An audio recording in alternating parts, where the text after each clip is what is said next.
guys? I'm Sean from Srkcycles, and I'm here at Appalachian Harley Davidson, and they were very kind to let me test drive their 2021 CVO Harley Davidson Road Glide, which I believe is the most expensive Harley Davidson that they make, and it is a beautiful machine. Let's see some awesome B-roll montage right now.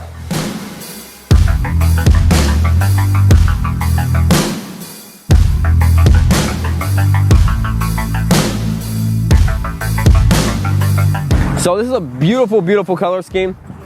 It's got all the chrome in the book, and it of course has the big CVO 117 cubic inch motor, which I believe, other than like a 131 Screaming Eagle engine that you got the special order from Harley Davidson, I believe that's the biggest motor they've ever put in any motorcycle, which is awesome, and I cannot wait to drive it. And of course, it's connected to the ground with a 6-speed gearbox that, you know, I'm sure it's gonna feel pretty good. It's got a lot of cool features, one of being, they've already had this before, but I just want to point it out, this awesome vent up here. So a lot of times you're like, I should have got a Road King because no air's hitting me. It's got this cool vent, air's coming right at you, hitting you right in the face. It also has a really awesome, incredible stereo system, and it should have a good stereo system because it was a very expensive motorcycle. But you got big speakers right here.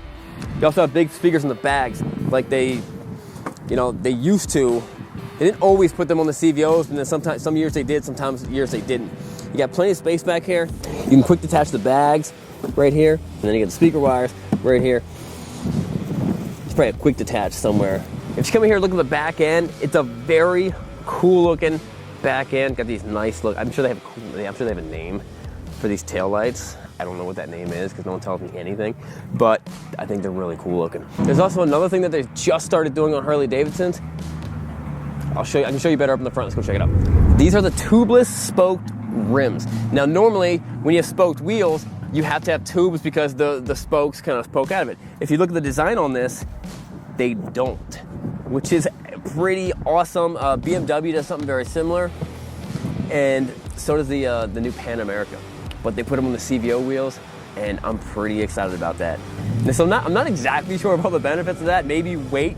I don't think weight is the biggest issue with a CVO Harley Davidson that weighs 900 pounds. But you gotta say this, it looks really, really awesome.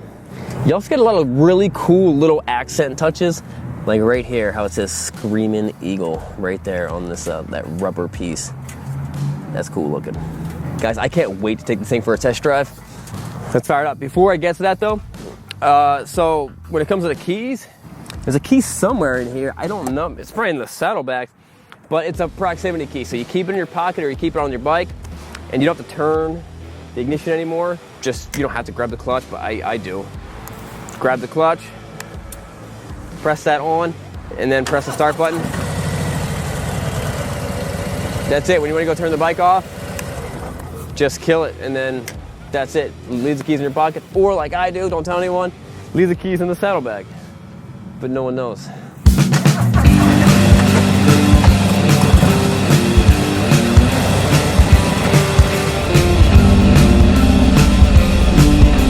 Hi guys, so somehow I got myself into a test. I have to go to the Harley demo days to ride these brand new bikes. I'm not sure why that is, but this is how they let me do it.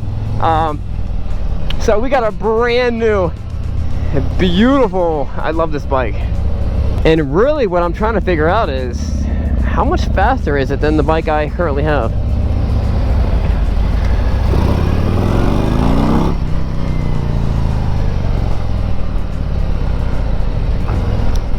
It really is a beautiful bike.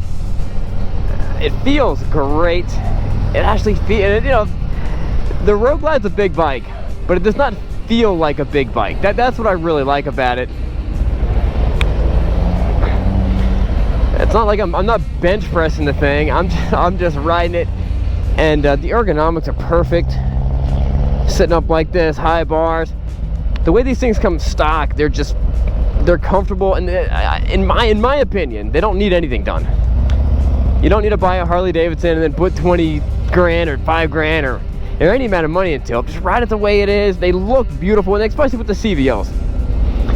That's kind of the whole point of the CVO, is that you spend the extra money from the factory, everything's covered under warranty, and you don't have to spend that extra money to modify it and make it yours or to make it better looking. Harley's already done it, and they put all the chrome in the book on it. But we're going straight.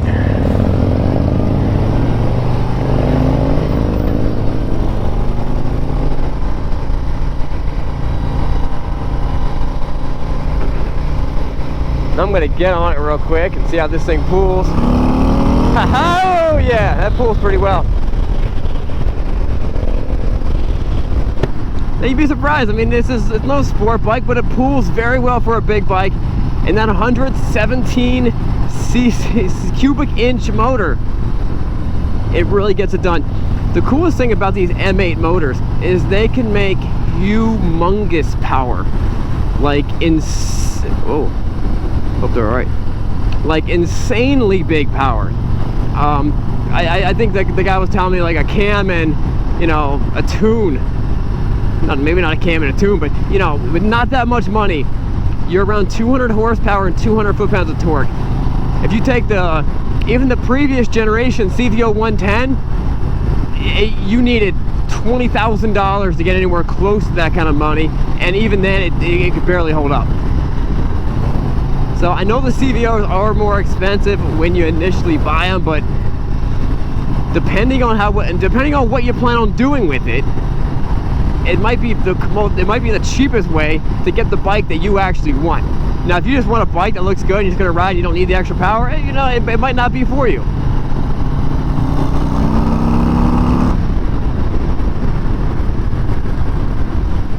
Now, despite what all the Harley Davidson guys saying that they love the rumble, they love that vibration of the Harley Davidson, every single year, every single generation of Harley Davidson gets not rougher, not more vibration. They get smoother. And this one, I'm not joking when I say this. This is like a couple degrees when you're rolling. This is a couple degrees away from it just being a straight up gold wing, which I don't know how they're making these V-twins that smooth. But it really is a smooth running bike.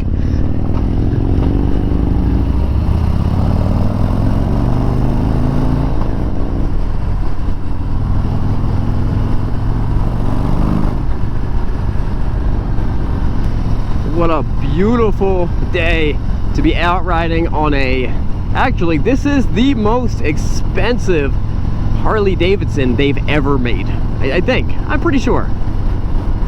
I know it was a couple years ago. Maybe something's beat it. Now, if you don't believe me and you don't think that a big bike like this can be nimble, can be agile, go watch the like a Yonkers police Harley Davidson video where the guys are riding Road Kings and Ultra Classics and stuff, and they are doing things with these bikes that the average good rider cannot do even with a supermoto. I mean, it's very, very impressive.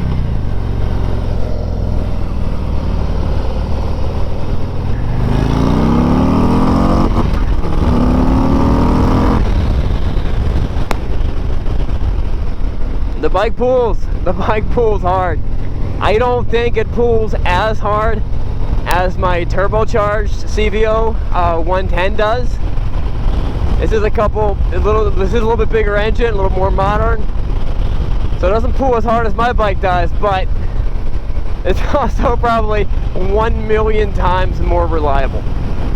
Another thing about this bike, and I haven't tried it yet, but they said the stereo, it will blow your mind away.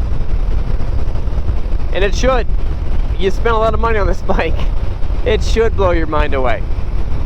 But it's just one less thing that you have to upgrade for yourself.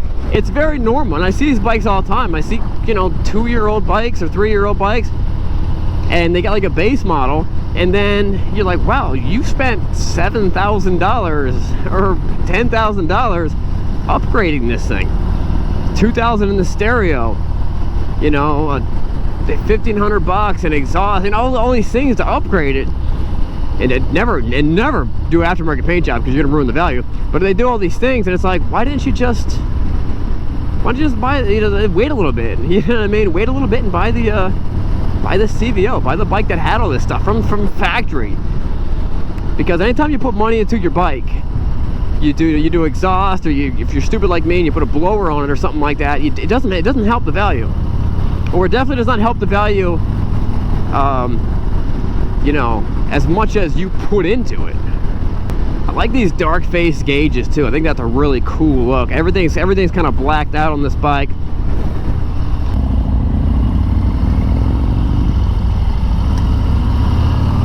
Guys, I could not think of anything cooler that I could be doing than out riding this bike in a beautiful place like this. I mean, this is awesome. This is amazing. And then seeing that dog. That dog is awesome. Nah, he's all right. I've seen better dogs.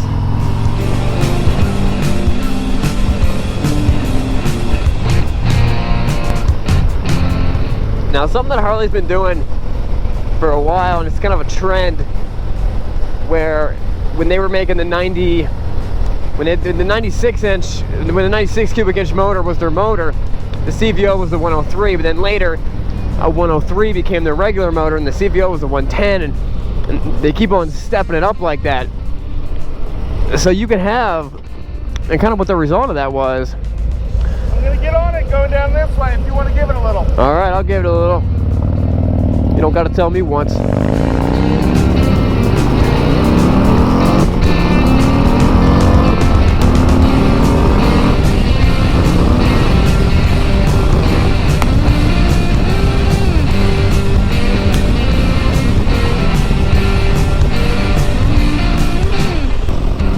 This bike runs good. I mean, everything about it just feels so, it feels so perfect. A huge bug just hit me right in the helmet. You know, the clutch is nice and light. Shifting is very tight and precise. You know, it's everything that you would expect out of a new, well-running $45,000 or whatever, how much money this motorcycle is. I don't think I've got in the 6th gear this entire time. Guys, that wraps it up. Thank you guys for hanging out. Check this next video. We'll see you guys next time, and remember, it is not what you're riding, but where you're going.